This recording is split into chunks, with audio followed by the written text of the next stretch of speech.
Welcome into Steelers Talk. I'm your host, Jack Sperry. Thank you guys for joining me here on my day off. I am coming to you from my apartment here today because I had the chance to watch the Steelers' preseason Week 1 All-22 film earlier today, and I have my takeaways from that film. A little bit more nuance and context after yesterday's initial reaction where I listed my winners and losers after the game was over last night. So if you guys want to check that out, it's on the channel. For the most part, I feel pretty much the same way about the people that I listed in my winners and losers list last night. So I still think that's a very good video for you guys to check out after you get done with today's kind of more nuanced, in-depth discussion. So I was able to watch the All-22 guys, and also make sure you guys click that subscribe button before I get into this actually. We're going to be going live for every single Steelers game this year, preseason, regular season, and hopefully at least a couple of postseason games. Going to have in-depth analysis on the Steelers every single day throughout the 2025 NFL season. So click that subscribe button. We added over 1,000 new subscribers last night, so if you guys want to join those 1,000 new subscribers today, you guys can click that subscribe button right now. All right, so the first thing that I want to talk about from the All-22 and after watching it was, my initial reaction on Roman Wilson's day is pretty much the same. I thought he had a really good day.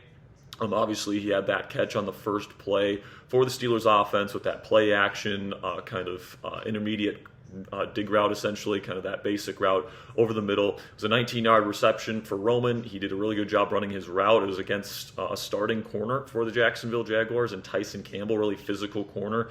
And Roman's one of these guys where a lot of people have concerns about how physical he can be at the catch point, how physical, if he can handle physicality in his routes. And Tyson Campbell is one of the more physical corners in the National Football League, and he absolutely toasted him on that route. Really crisp.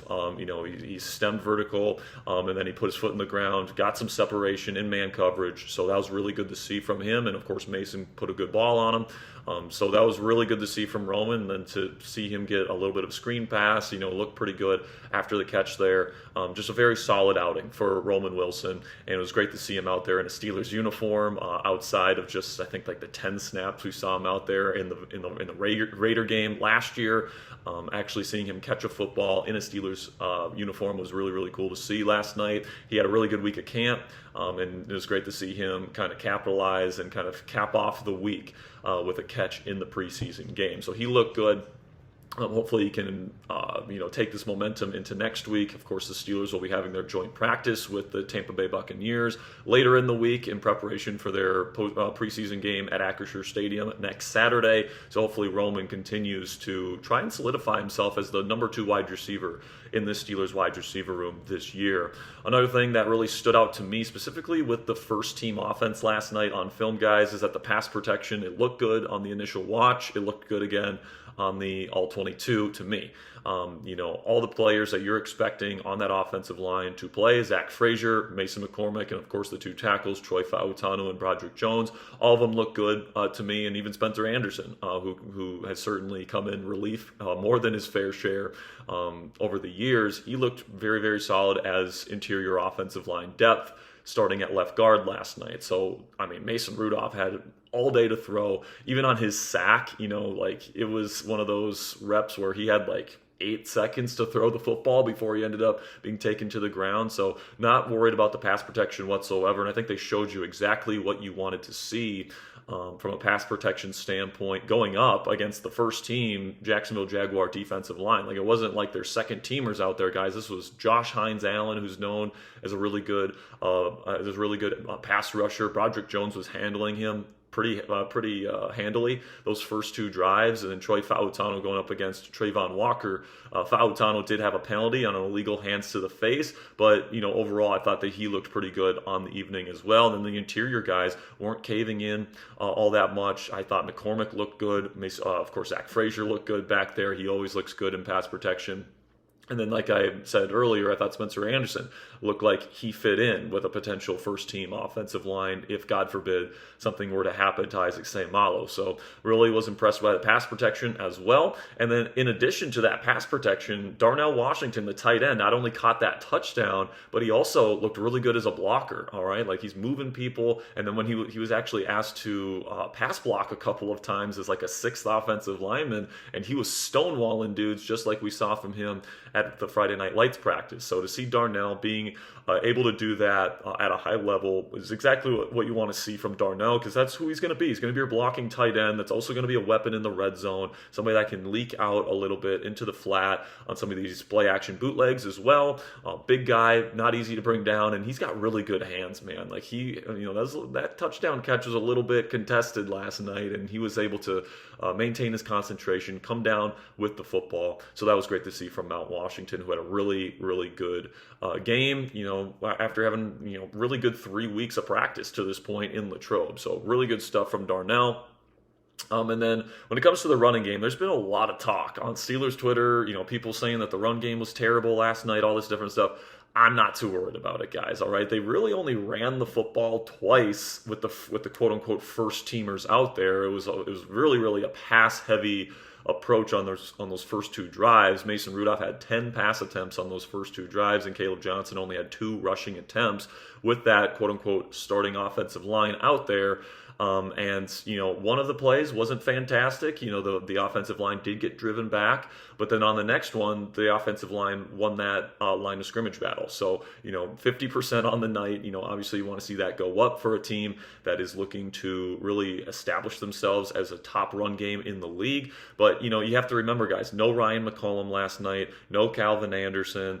There are some missing pieces to that backup offensive line yesterday. And when it comes to Kaleb Johnson, everyone's like, man, he really underwhelmed. I thought I saw some good things from him on tape, man. Like, he obviously put Travis Hunter in the dirt on that stiff arm. That was really fun to see live, and then to see it back on film was really impressive. Now, I thought Kaleb did show off a little bit of vision issues. It just seems like somebody that's maybe a little bit adjusting to the speed of the game. I think Kaleb has even said that himself, but I'm not too worried about that, guys. That's going to come with reps and time. And he did drop a pass from Mason Rudolph. He was the check down option for Mason. That was actually his one incompletion, was a drop from Kaleb Johnson. So not the best day at the office for Kaleb. I'm not going to sit up here and say that he was stellar or that, he's definitely going to be a future superstar in this league, but I'm seeing people say that he was terrible or that he wasn't good at all. But like, when I watched what he was doing, like let's just put it this way, guys. He had 25 yards after contact yesterday on 20 total yards for the day, which means that he was actually overperforming the expected yards that he was getting, because that backup offensive line was not doing him any favors, guys. He was getting contacted behind the line of scrimmage consistently, and he was still finding a way to at least get back to the line of scrimmage, if not pick up a couple of extra yards. He picked up some big first downs on some 3rd and shorts, put his shoulder down, moved the pile forward. That's what this offense is going to be asking him to do. So, when we see more of this offensive line, the first team offensive line out there, that's really when I think we can fully evaluate Kaleb. And he only 2 of his attempts came with that first team offensive line out there, and one of them was his most impressive rep of the night when he stiff armed Travis Hunter. So I'm not worried about Kaleb whatsoever. Some people are just panicking about that, I think unnecessarily. So I wouldn't worry too much about Kaleb Johnson at this point. I thought he had a solid night. Then moving on to the defensive side of the ball, Y.A. Black, looking over my charting, just 10 snaps on the night, which was a little bit weird for somebody that's a rookie. Derek Harmon played a big chunk of the night. Jack Sawyer played a big chunk of the night. Like, a lot of rookies played quite a bit in that preseason opener, but not Y.A. Black. Doesn't seem like he's dealing with an injury. Mike Tomlin didn't mention anything with him. But on the 10 snaps that he was out there, I thought he looked impressive. He was a good run stuffer. You can tell he has an awesome motor, man. And that is absolutely what you want to see from him.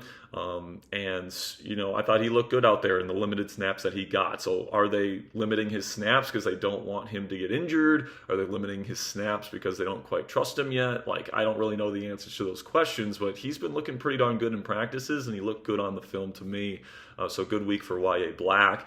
But the pass rush, maybe the biggest disappointment of the night last night was that the pass rush for the Steelers wasn't the best, and it was kind of a non-factor for most of the night. Jack Sawyer, Derek Harmon, and Keanu Benson played quite a bit last night, and Derek Harmon did get a pressure on the interception that was eventually brought back.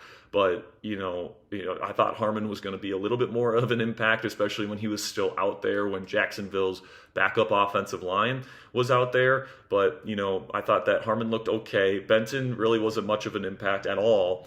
And that's going to be one of your starting defensive tackles. And then Jack Sawyer, I think that he played with a lot of great effort out there, but he certainly wasn't an impact out there here in preseason week 1, at least not when I turned on the film. And then DeMarvin Leal, I mean, goodness gracious, you talk about somebody that was just a complete non-factor. I think DeMarvin Leal is going to get cut this year, guys. Like, just watching him play out there, he played for most of this game, and he was not making an impact really at all for all 4 quarters. So, that's just me telling the truth of what I'm seeing on the film there. It's nothing against DeMarvin.